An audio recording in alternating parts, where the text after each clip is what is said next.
അപ്പം നമ്മുടെ മത്തങ്ങ മെഴുക്കുവരട്ടിക്ക് ആവശ്യമായ മത്തങ്ങയാണിത്. 1/2 ഇഞ്ച് നീളത്തിൽ ചെറുതായിട്ട് അരിഞ്ഞ് 2 കപ്പ് മത്തങ്ങ. അപ്പോൾ അതിലേക്ക് ആവശ്യമുള്ള ചുമന്നുള്ളി 12 എണ്ണം, വെളുത്തുള്ളി 7 എണ്ണം, വറ്റൽമുളക് 8, കറിവേപ്പില 2 തണ്ട്. അപ്പോൾ ഇതെല്ലാം കൂടെ ചതച്ചെടുത്തതാണത്. അപ്പോൾ ഇതിൽ വെക്കാനായിട്ട് നമുക്കൊരു ചട്ടി അടപ്പത്ത് വെച്ച് എണ്ണ ഒഴിച്ച് ചൂടാവുമ്പോൾ ആ ചതച്ച് വെച്ച കൂട്ട് നമുക്ക് അതിലേക്ക് ഇട്ട് കൊടുക്കാം. അപ്പോൾ അത് നന്നായിട്ടൊന്ന് ഇളക്കി കൊടുക്കണം. ഒരുപാടങ്ങ് വഴന്ന് പോകരുത്. ഒത്തിരി വഴന്ന് പോയാൽ ആ കറിക്കൊക്കെ ടേസ്റ്റ് ചെയ്തപ്പോൾ നമ്മൾ മെഴുക്കുവരട്ടിക്കൊരു സ്വാദുണ്ടാക്കില്ല, ഫ്രൈ ആയി പോകരുത്.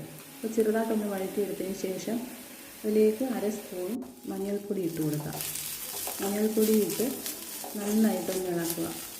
ഇളക്കിയതിന് ശേഷം നമ്മുടെ മത്തങ്ങയും അതിനകത്ത് ഉപ്പ് ചേർത്തിട്ട് ബാക്കി വന്ന കറിവേപ്പിലയും കൂടെ മിക്സ് ചെയ്ത് വെച്ചതാണ്.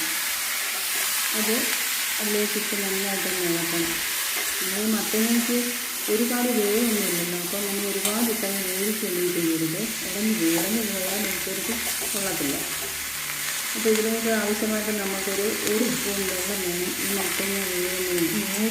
അപ്പോൾ ആ 1 സ്പൂൺ വെള്ളം ഒഴിച്ച് ഒരു 5 മിനിറ്റ് നമ്മളൊന്ന് അടച്ച് വെച്ച് വേവിക്കണം. ചെറിയ തീയിൽ വേവിച്ചെടുക്കണം. ഹൈ ഫ്ലെയിമിലൊന്നും ഇട്ട് വേവിക്കരുത്, മത്തങ്ങ ഉടഞ്ഞു പോകും. അപ്പം ഇത് വെന്ത് കഴിഞ്ഞിട്ട് ഒരു 5 മിനിറ്റ് കൂടെ നമ്മളൊന്ന് ഇളക്കി കൊടുക്കണം. അപ്പോഴത്തേക്കും നമ്മുടെ മത്തങ്ങ വെന്ത് നല്ല ഫ്രൈ ആയിട്ട് വരും. അപ്പോൾ നമ്മുടെ സ്വാദിഷ്ടമായ മത്തങ്ങ മെഴുക്കുവരട്ടി റെഡി ആയിട്ടുണ്ട്. ഇപ്പോൾ അത് വെന്തിട്ടുണ്ട്, ആവശ്യത്തിനൊക്കെ നന്നായിട്ട് വെന്തിട്ടുണ്ട്. അപ്പോൾ നമ്മൾ ചോറിൻ്റെ കൂടെ നമുക്ക് ചൂടോടെ കഴിക്കാം. മത്തങ്ങ മെഴുക്കുവരട്ടി റെഡി.